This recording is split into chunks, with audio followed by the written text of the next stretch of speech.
Good morning, good morning, good morning, everyone. Welcome to Street Talk Radio Show with your host, Natasha Nicole, and my beautiful, beautiful co-host, Miss Gigi Ferguson, who is going to be joining us on the phone today. Let me go ahead and bring her in. Jennifer, are you there? Yes, I am. Good morning. Say good morning to everyone. Good morning, everyone. Good morning. How is everyone doing? Yes. On a cloudy morning in Lakewood, Washington. Yes, it is cloudy, but the sun is supposed to peek through today. Let there be light. I'm telling you, and let that light shine bright. Yes, definitely let your light shine bright. Jennifer, you are on the phone with us this morning. I let everybody know you're going to be coming in the studio here shortly. But this week, you guys, we're going to be continuing our discussion on Mr. Valentino Dixon. Jennifer, do you want to go ahead and maybe give them a little bit of insight on just a recap of what happened with him and what we're going to be talking about today? Well, Mr. Valentino was wrongfully convicted of murder 27 years ago. And in that process, he has had multiple people say he did not commit the murder and he was not there. Right. Even the man who committed the murder and said it was self-defense has come forward 3 times and stated he's the one who did it. And yet, this man is still in prison. And one of the things that really came to my mind was his lawyer did not put up any defense. Right. So one of the things that really I want to know, Natasha, today is what has happened, or did he say it and I missed it, on him trying or filing against his attorney for lack of representation, and what has happened with appeal? So I'm not exactly sure. I've talked to him just a couple times on the phone outside of the show, and so we never really got into that discussion. That was what he was going to kind of bring some light to today. I know the judge in his original case, when he got convicted of murder, has actually finally been let go. So I know that has happened. And actually, it might be the attorney that got terminated finally because of all the corruption going on with the cases. So that was something Valentino could definitely give us some insight on. We did have him on the phone, but it looks like we lost him. So hopefully he will be calling us back here shortly because he's the one that can tell his story the best. And we were due to have him on last week. Right. But because of a lockdown in the prison, you said? Right. He was unable to come on last week. Right. So hopefully, I'm really hoping he'll give us a call back. We did just have him, but I clicked you in first, and it looks like we lost him. So hopefully he'll be able to come in and call us back. Hopefully nothing else has happened because I really think his story needs to be heard. I think last week, Jennifer, you and I gave some really good insight on kind of how these systems are set up, and I don't think a lot of people knew about the quotas that prisons have with the states. Correct. Right. I don't think they knew about all this inside stuff that transpires that a lot of the public just doesn't know about. My queen is here. She arrived. I do have to apologize because I do have to apologize because it's difficult to travel. Yes. And then be here early. Yes. You look beautiful. I love that necklace. Thank you, Queen. Yes. Jennifer, So, Mr. Valentino Dixon, I know you running for Senate. You have, well, let me not even get her started this morning. So let me think about this before I even open up this can right here. You know what? I'm so tired. It won't even be a can. So, Jennifer, you running for Senate. I know you have a lot of personal beliefs about how our prison system works and mass incarceration. Yes. Can you just chime in a little bit about that, Congresswoman? You are cute. Well, one, we understand, and a lot of people are not aware of the 13th Amendment. Correct. We talk a lot about the 14th and the 15th Amendment. Right. But we really don't hear about the 13th Amendment. Right. Which, if people read, it abolishes slavery, except if you've been convicted of a crime. Correct. So if you've been convicted of a crime, it says that it can be specified, the type of crime, by our government. Right. So you lose your freedom and you become a slave again, is basically what it comes down to. Does the 13th Amendment use the word government, though? It has something in there. See, I like to get it out and actually read what the 13th says. And it says, except as a punishment for crime, whereof the party shall have been duly convicted, shall exist within the United States or any place subject to their jurisdiction. Section 2 says, Congress shall have power to enforce this article by appropriate legislation. Gotcha. And that is what happened with President Clinton. Right. When he went into the high school to prison pipeline, when he started that. Can I cut in for a second? Sure. Okay, Gigi, I know that she is really up to date on the Constitution because this little booklet she's got is barely held together, which means she thumbs through this thing a lot. She reads it a lot. She knows her stuff. Right. That is hilarious. So it looks like, you guys, we got our caller. I'm going to go ahead and bring him in as well, Valentino Dixon. Valentino, are you there, sir? Yes, I'm here. Nice to have you. Welcome back to Street Talk. We appreciate you joining us today and happy that nothing happened and you were able to do that. Thanks for having me back. I was looking forward to, having another interview. Yes, for sure. So, Valentino, we were just, I don't know if you heard, well, you probably didn't hear any of that, but right before, a little bit before you had came in, we were talking about, we were recalling was it the judge or the lawyer that finally retired or got terminated in your case? That's where we were just talking about.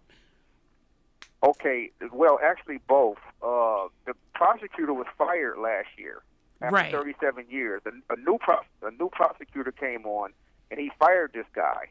You know, they never got into specifics why, but I'm certain it was over misconduct or some type of corruption. Anyway, he was fired after 37 years. Okay, now the judge in my case, he retired last year also. Okay, now what I didn't get a chance to say last time is that I got convicted in 1992. I was arrested in 1991, convicted in 1992. This judge was arrested in 1995 for sexual acts in a public park. Okay. Wow. He sat on the bench. He sat on the bench all the way until he retired last year as a judge, overlooking murder trials. That's insane. Wow. Yeah. That's sad. And my case is not the first case where he sent an innocent person to jail. Another woman, a woman was sent to 13 years in prison for a crime she didn't commit. You were telling me about this, yes. I never forget watching it on TV from my prison cell, and she was pleading with him that she was innocent. Anyway, he told her that he didn't believe her, and DNA cleared her 13 years later. Right. Wow. That is crazy. So has DNA been able to help in your case in any way? Well, this is the issue here, and I just got some good news last week. Okay, when I was arrested, you know, they took my clothes and they told me that if I fired a gun, that they would know because of the gunpowder residue that would be on the clothes. See, the shooter of this crime shot over 30 rounds. Wow. You know, and they said that it would be in my clothing. So anyway, they took the clothing, okay, and at my trial, you know, they would never speak about the results of the clothing. So at my sentencing, my lawyer said, Your Honor, his clothes could have been tested and he could have been cleared of this in the beginning, you know, and these clothes need to be tested. Now, the DA at the time, he didn't say anything. This is the trial on the trial record. Anyway, long story short, just last month when Georgetown students came to Buffalo, they interviewed the DA and they asked him about the clothing. And he flatly said that, yeah, he tested the clothing and that everything came back negative. Wow. Right. So not only did he test the clothing, he knew the results 27 years ago, but he didn't hand over this Brady material that could have cleared. Oh, you're gonna have such a good lawsuit when you get out. Yes, you are. And the sad part about it, money cannot replace time. It can't replace time. It can't replace everything you've lost. Exactly. Exactly. But one of the things that I had a question for King, and I have to say that, is appeals and overthrowing and getting a new attorney because your attorney did not properly give you a case, present a case on your behalf. Well, he didn't do anything but show up. You know, in fact, he violated my most basic constitutional fundamental right to a fair trial. Yes. When he didn't call the 7 witnesses that cleared me this crime. Correct. And the person that committed this crime confessed twice before my trial. He didn't even tell the jury this. The jury never knew that this man confessed to this crime. Yes, I remember. So have you been able to even be able to get a retrial based on that evidence, based on that knowledge? Well, the lawyer that has my case, he's filing a motion next week as we speak right now. He's filing a motion next week. Okay, and I just found out that the DA's office is not going to oppose the motion. Okay, now that's not a home run because what that says is they're going to leave it up to the judge to decide, and that's really not good either.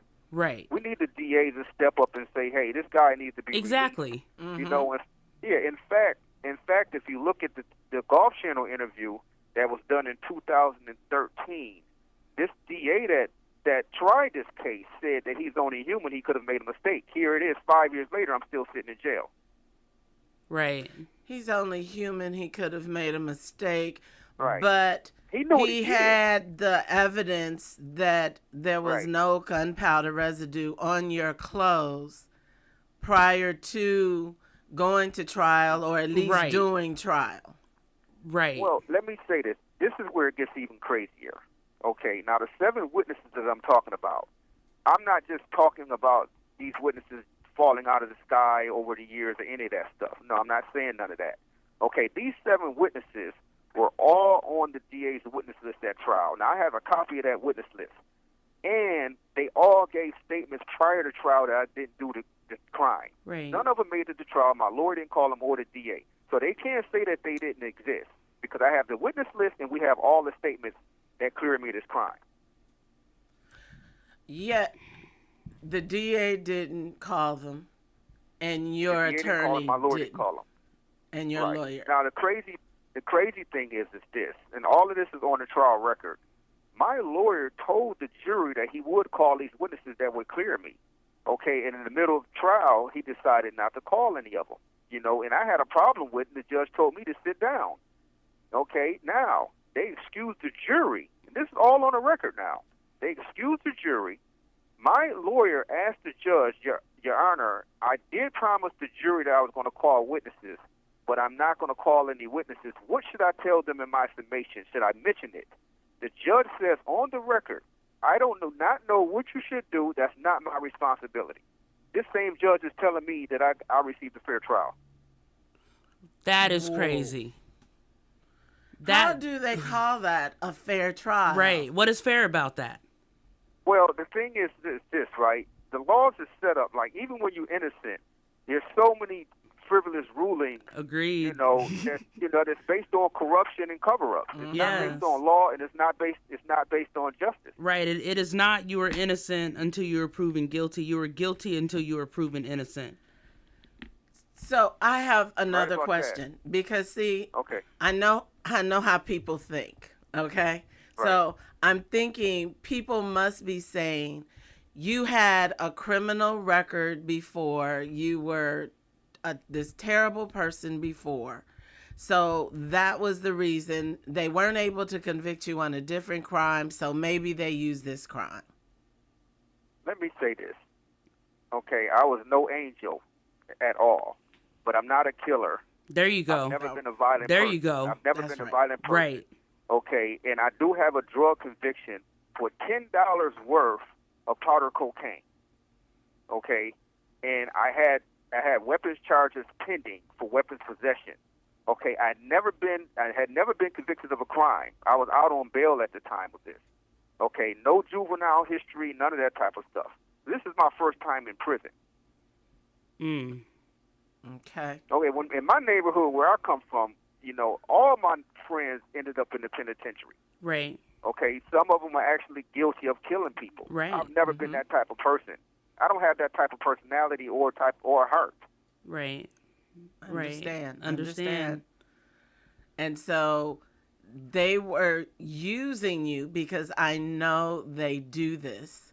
They were using you to set a precedence. Would you say that? Let me say this. This is what happens when somebody gets killed in the neighborhood. They look for a viable suspect. Somebody that may have been to prison before or have some charges pending or whatever. I don't have a problem with that. This is how you solve crimes. Okay? Mm-hmm. Now, when you bring this person in, and within days, you have dozens of people telling you, hey, he didn't do that. We were there. We witnessed. Right. Over 60 people witnessed this crime. They could have fixed it back then, but they chose not to because they say, hey, this guy, he's out on bail. Nobody's going to really come to his aid. And that's exactly what happened. Right. And this is what happens to a lot of our brothers and sisters. Mm-hmm. This is exactly what happens. Just because you might be around the scene, you might not even be at the scene. You might be close to the scene. Right. Correct. And they stick in us, with whatever they can. And then we have situations like you, Valentino, and then we have situations like you where it's obvious. It's obvious. Everything that I've read about you, I do not believe in my heart that you committed that crime. I don't believe it. I know you did not commit that crime. Well, I thank you for that. I didn't commit this crime. Anybody that knows me know that I'm not that type of person. Okay, I did get caught up in the hood, selling a little drugs and so stuff did like I. that. I just didn't get caught. Right. There's a lot of folks. Right. But let me just say this. Let me tell you something. Every day I ask myself, how did this happen? How did I get convicted with all of these witnesses in this confession? Okay, and the only logical reason I can come up with is that God has a plan for me. There you go. He's going to use my voice. He's going to use my voice to expose the corruption within the judicial system. Yes. That is not equipped to give minorities a fair trial. Right. Mm-hmm. And like Michelle Alexander said it best, you know when something is racist, but without racist language, it's hard to prove. Right. We have to have the correct language. Now even at 21 years old, I realized after a few months that I was being set up. And the first thing I did when I got into court was tell the judge this. This is not something I'm saying now. This is on the trial record before trial even started. I knew that I was being set up. Mm. And not only that, I've done everything in my power, to get justice. I took the polygraph test, passed the polygraph test. Two of the witnesses that cleared me this crime passed the polygraph test. Wow. Right. So nobody was lying. And so nobody was lying. See, let me say this, Natasha. Out of the 7 people that cleared me, actually it's 10 people, but the other 3 we didn't get statements from, so I don't mention them. Okay? Right, because we're going to talk facts. Right. Yeah, the private investigator spoke to them, and they told him that I was innocent. But I don't mention them because they didn't write a statement. But I do have 7 sworn statements. Wow. This You is know, GG. and all of these people were on the prosecutor's witness list. What the prosecutor did here was a crime. It wasn't just a... Right. Exactly. Exactly. Exactly. Yes. It was criminal. Exactly. You know, and not only that, let me show you the discrimination, okay? The first officer on the scene was a black female officer. Okay, we have video of this. She comes on the scene, she picks up the gun that she finds on the scene and the other bullets and stuff, and she waits for backup to come. Okay, when backup comes, they tell her to put the stuff back where she thought she, originally found it. Okay, and she fills out the police reports to this. Do you know she didn't testify at my trial? That's crazy. Now that's heartbreaking. Yes, it is. That is heartbreaking. Now, 10 years later, when I finally get my city newspaper involved, 10 years later, they go and interview her and asked her why didn't she testify.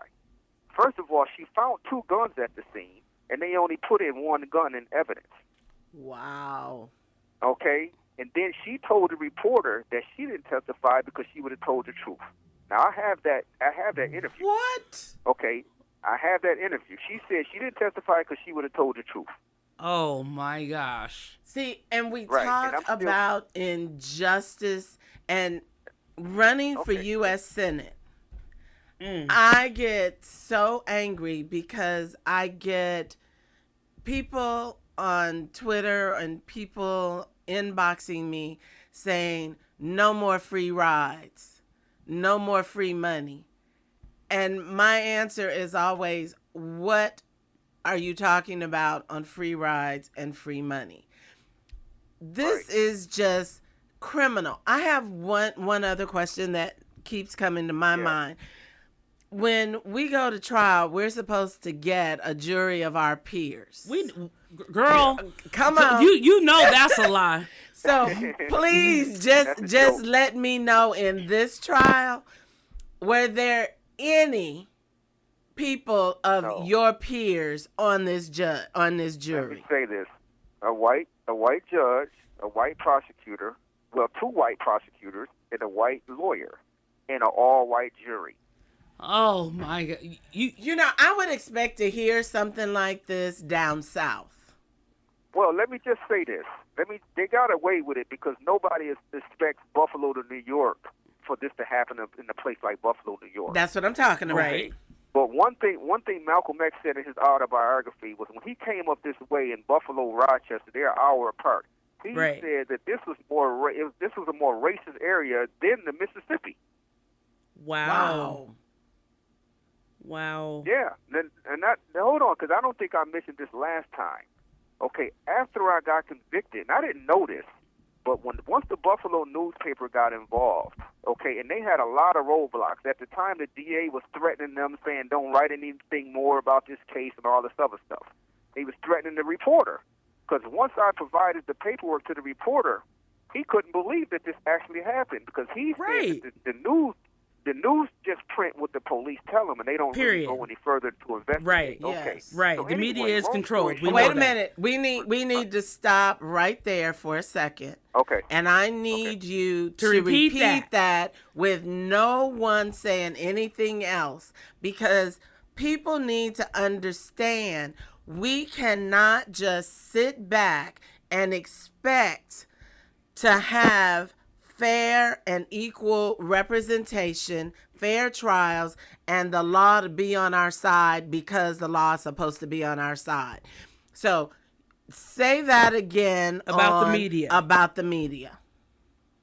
Well, when the media print a story, people automatically assume that what they're printing is the truth. Right. Correct. Okay, and even this reporter said it. He said he didn't look into my situation because the police provides them with information. Correct. It wasn't until I provided him with my legal papers that he was shocked and stunned that I was actually set up. This same reporter wrote 9 articles over a 2-year span from 2004 to 2005. Okay, and when he went after that, he went to interview the jury foreman. He wanted to know what happened at my trial. The jury foreman told him that the first vote was 9-3, not guilty. But a certain woman named Jean Murphy kept saying, let's just find this guy guilty. Let's find him guilty. Then the sheriff deputy knocked on the door and said, hey, if you guys don't come back with the verdict within 30 minutes, you're going to have to be sequestered. So then this woman went on again, and the foreman, and I have the interview now. The foreman said, this woman said, hey, I want to go home, and then everybody changed their mind, and they found me guilty. Okay, now this doesn't end there. The jury foreman says that before he left the courthouse, he felt so bad that he went and knocked it on the judge's door to his chambers and said, Your Honor, can I speak with you? The judge says, come on in. What's the problem? The jury foreman said that he told the judge, the prosecutor did not have a case, but we had to find somebody guilty of this. Tell me why his lawyer didn't call any witnesses. The judge told him, this guy sold drugs. Do not worry about it. Go home and sleep well. I have that interview. That is crazy. The Buffalo newspaper were forbidden from printing it, so nobody knows about this because their bosses said that they couldn't put it in the newspaper. That is crazy to me. That enrages me. That right there, this whole thing with you makes me very angry. And this is a part of the reason that I started doing radio, because people need to hear this stuff. People need to hear this stuff. This is not your normal what happens in everyday life. Yeah. This is not your little white house with the white picket fence. This is real life right here. I mean, right now my body is cold. Right. The blood running through me is cold. Not hot. It is cold. And let me just say this. You know, I feel so blessed that, you know, you guys allow me to have the opportunity to share my story. It's so many other stories out there that's, you know, that hasn't had this type of opportunity. I'm not the only one. So we know that. Yes. Yeah. You know, this is good right here. You know, and it's gonna take us to a whole nother level eventually. You know, these type of cases. Hopefully, if people can open up their mind, and soften their hearts a little bit, and understand, you know, and I think with the man sitting at 1600 Connecticut Avenue, minds have become even more closed than they used to be, but I'm hoping our show and other shows like ours are going to open people up to hear the truth. Right. And know that the media is a setup. TV is a setup. It's all a setup. These systems are not in place. But Valentino, that is our time. It is up, you guys. Valentino, I thank you. Feel free to call me, brother. Please call me. I'm shooting some stuff in the mail to you. You guys, we love you. We love you. This is Gigi checking out with my host, Natasha, the beautiful queen. Thank you. Street Talk Radio Show. All right, I love you.